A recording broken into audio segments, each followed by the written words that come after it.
ಮನೆಯಲ್ಲಿ ಯಾವಾಗಲೂ ಕೋಪಗೊಳ್ಳುವ ಮಹಿಳೆಯು ಸ್ಥಳೀಯ ಧಾರ್ಮಿಕ ಮತ್ತು ಸಾಂಸ್ಕೃತಿಕ ನಂಬಿಕೆಗಳನ್ನು ಆಧರಿಸಿದ ಶುಭ ಅಥವಾ ಅಶುಭ ಸಂಕೇತವೆಂದು ಪರಿಗಣಿಸಲಾಗುತ್ತದೆ.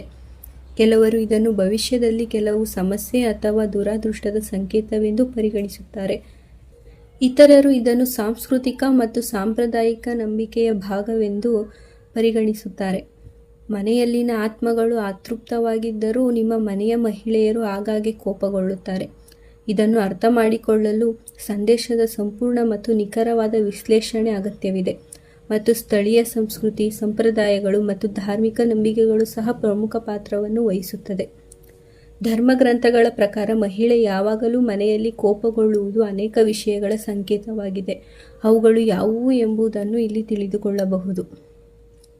ಆರೋಗ್ಯ ಸಮಸ್ಯೆ, ಹಾರ್ಮೋನುಗಳ ಅಸಮತೋಲನ ಅಥವಾ ಆಯಾಸದಂತಹ ಕೆಲವು ಆರೋಗ್ಯ ಸಮಸ್ಯೆಗಳು ಮಹಿಳೆಯರನ್ನು ಕೋಪಗೊಳ್ಳುವಂತೆ ಮಾಡಬಹುದು. ಹಾರ್ಮೋನುಗಳಲ್ಲಿ ವ್ಯತ್ಯಾಸವಾದಾಗ ಮಹಿಳೆಯರು ಸಾಮಾನ್ಯವಾಗಿ ಕೋಪಕ್ಕೆ ಗುರಿಯಾಗುತ್ತಾರೆ. ಮಾನಸಿಕ ಒತ್ತಡ, ಮಹಿಳೆಗೆ ಮಾನಸಿಕ ಒತ್ತಡ ಅಥವಾ ಆತಂಕವಿದ್ದರೆ ಆಕೆಯಲ್ಲಿ ಕೋಪವು ಹೆಚ್ಚಾಗಿರುತ್ತದೆ. ಈ ಒತ್ತಡವು ಕೆಲಸ, ಕುಟುಂಬ ಅಥವಾ ಇತರ ವೈಯಕ್ತಿಕ ಕಾರಣಗಳಿಂದಲೂ ಆಗಿರಬಹುದು. ಒತ್ತಡಕ್ಕೆ ಒಳಗಾದ ವ್ಯಕ್ತಿಯು ತನ್ನ ಮನಸ್ಸಿನ ನಿಯಂತ್ರಣವನ್ನು ಸ್ವತಃ ತಾನೇ ಕಳೆದುಕೊಂಡಿರುತ್ತಾನೆ. ಒತ್ತಡವು ಆಕೆಯನ್ನು ಎಂತಹ ಸನ್ನಿವೇಶಗಳಿಗೆ ಬೇಕಾದರೂ ಕರೆದುಕೊಂಡು ಹೋಗಬಹುದು. ಋಣಾತ್ಮಕ ಶಕ್ತಿ, ಮನೆಯಲ್ಲಿನ ನಕಾರಾತ್ಮಕ ಶಕ್ತಿಯು ಮಹಿಳೆಯಲ್ಲಿ ಕೋಪವನ್ನು ಉಂಟುಮಾಡಬಹುದು. ಈ ನಕಾರಾತ್ಮಕ ಶಕ್ತಿಯು ವಾಸ್ತುದೋಷಗಳು, ಗ್ರಹಗಳ ಸ್ಥಾನಗಳು ಅಥವಾ ಮನೆಯ ಯಾವುದೇ ಸದಸ್ಯರ ನಕಾರಾತ್ಮಕ ಭಾವನೆಗಳ ಕಾರಣದಿಂದಲೂ ಉಂಟಾಗಬಹುದು. ತನ್ನಲ್ಲಿನ ಋಣಾತ್ಮಕ ಶಕ್ತಿಯೊಂದಿಗೆ ಹೋರಾಡುವ ರಭಸದಲ್ಲಿ ಆಕೆ ಎಲ್ಲರ ಮೇಲೂ ಕೋಪಿಸಿಕೊಳ್ಳುತ್ತಾಳೆ. ಸಂಬಂಧಗಳಲ್ಲಿನ ಸಮಸ್ಯೆ, ಮಹಿಳೆ ತನ್ನ ಸಂಬಂಧಗಳಲ್ಲಿ ಸಮಸ್ಯೆಗಳಿದ್ದರೆ ಅವಳು ಸಾಮಾನ್ಯವಾಗಿ ಪ್ರತಿಯೊಂದು ವಿಚಾರಕ್ಕೂ ಕೋಪಿಸಿಕೊಳ್ಳುತ್ತಾಳೆ.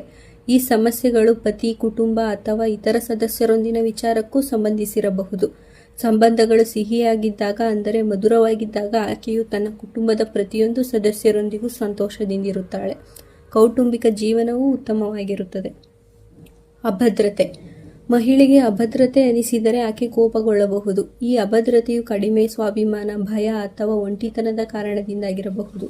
ಹಾಗಾಗಿ ಆಕೆಯ ಅಭದ್ರತೆ ಕಾಡದಂತೆ ಕಾಪಾಡಿಕೊಳ್ಳಿ. ಯಾವಾಗಲೂ ಆಕೆಗೆ ಒಂದಿಷ್ಟು ಧೈರ್ಯವನ್ನು ತುಂಬುತ್ತಿರಿ. ನಿಗ್ರಹಿಸಿದ ಭಾವನೆ, ಮಹಿಳೆ ತನ್ನ ಭಾವನೆಯನ್ನು ನಿಗ್ರಹಿಸಿದರೆ ಅವಳು ಕೋಪಗೊಳ್ಳಬಹುದು. ಈ ಭಾವನೆಗಳು ಭಯ, ದುಃಖ ಅಥವಾ ಹತಾಶೆಯ ಕಾರಣದಿಂದ ಆಕೆಯನ್ನು ಕೋಪವನ್ನುಂಟು ಮಾಡಬಹುದು. ಇದನ್ನು ನಿಯಂತ್ರಿಸಲು ನೀವು ಆಗಾಗ್ಗೆ ಆಕೆಯೊಂದಿಗೆ ಸಮಯವನ್ನು ಕಳೆಯಿರಿ, ಆಕೆಯ ಮಾತುಗಳನ್ನು ಕೇಳಿ.